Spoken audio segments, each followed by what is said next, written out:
Southwest Asia conducting Operation Northern Watch and Southern Watch. And they've been going back over and over again continuously, maintaining air superiority over southern Iraq and northern Iraq, even all through the 1990s, all the way up till we went into major combat operations in 2003.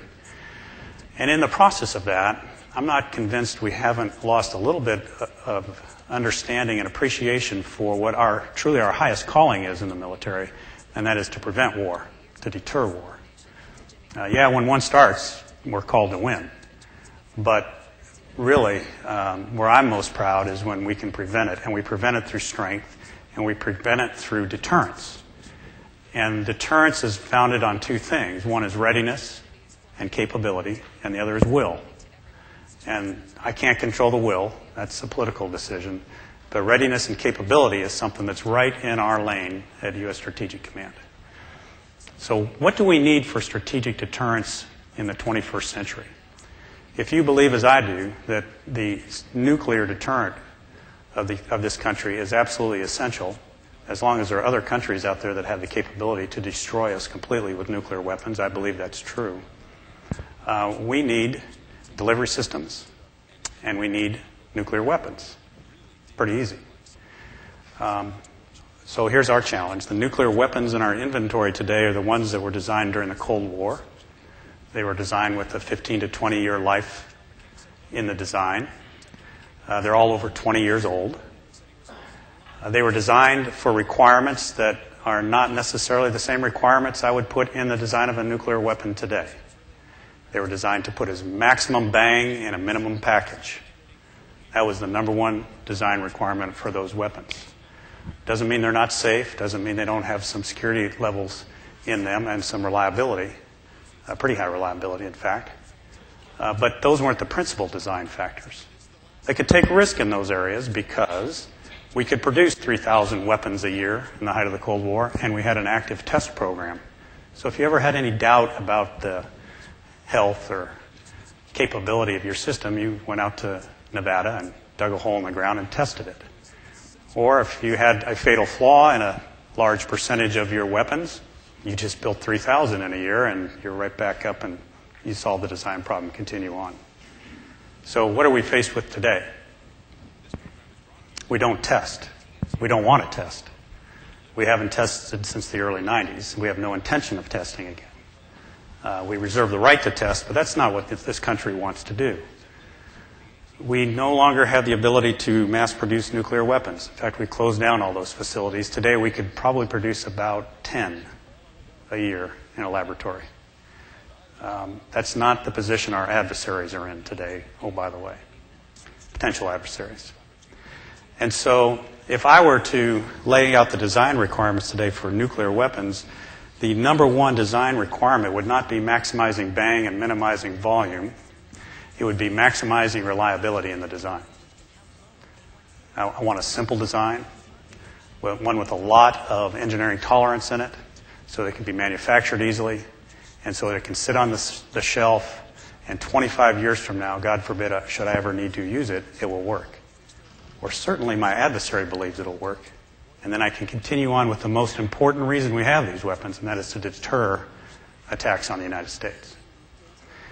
I would increase the safety and security of the weapons, move that up higher in the design criteria, because today we have these fellows running around called terrorists who would love to get their hands on these weapons. We didn't worry about that against the Soviets. So if they get their hands on one of our weapons, turn into something that is absolutely useless to them. And we have the technology to design that in our weapons today, and we ought to go off and do that. So this is probably an area that is very much on my worry list, of a thing that nationally we have to decide and move out on, and the payment of our nuclear stockpile. In the interim, we need great scientific support, and we're getting that. We need to continue that in examining the health of the current stockpile. But I'll tell you, the thing that I worry most about is not physical in nature as far as material or technical. It's the human capital element of being able to sustain and do the design work and to be able to support this deterrent capability in the future. Someone told me the other day the only thing aging faster than the plutonium in our weapons are the scientists working on them. In 5 years, probably the last engineer or scientist that worked on an actual test of a nuclear weapon in this country will either be dead or retired in 5 years. And so maintaining the human capital element in this area is particularly important for us as a nation today. Let me shift to space. Another key line of operation for us.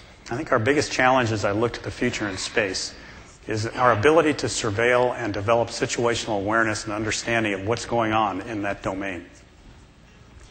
Any military commander, whether he's a land force commander, on sea or in the air, if given an operation or the job to defend his domain or her domain, the first thing they're going to ask for is, if you're a soldier, who's on the other side of the hill?